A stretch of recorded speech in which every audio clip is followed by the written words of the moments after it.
հիմնական հարցերը Այդ հիմնական հարցերը չէր։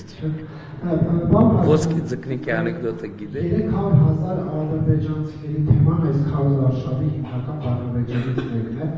Ուժեղ Հայաստան կուսակցության առաջնորդ Սամվել Կարապետյանը գրեթե ամեն օր պնդում է, որ ձեր իշխանությունը նրանց ընդունելու պարտավորություն է ստանձնել եւ ասում է, եթե նման բան չկա, թող Նիկոլ Փաշինյանը կանգնի ու ասի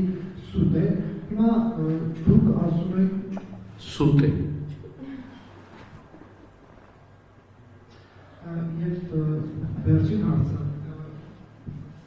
երբ եք հստակեցում ամեն դեպքում, պարոն Փաշինյան, տեսեք, դուք ասում եք սուտ է այդ հարցը հիմա այս փուլում չի քննարկվում, թե տալիս եք երաշխիքներ, որ ձեր իշխանության օրոք ադրբեջանցիներ չեն բնակեցվելու Հայաստանում։ Տալիս եմ երաշխիքներ, որ ոչ միայն իմ իշխանություն, այսինքն չէ, հենց մեր իշխանության օրոք տալիս եմ երաշխիքներ, այո, տալիս եմ երաշխիքներ։ Ասեք ամբողջական։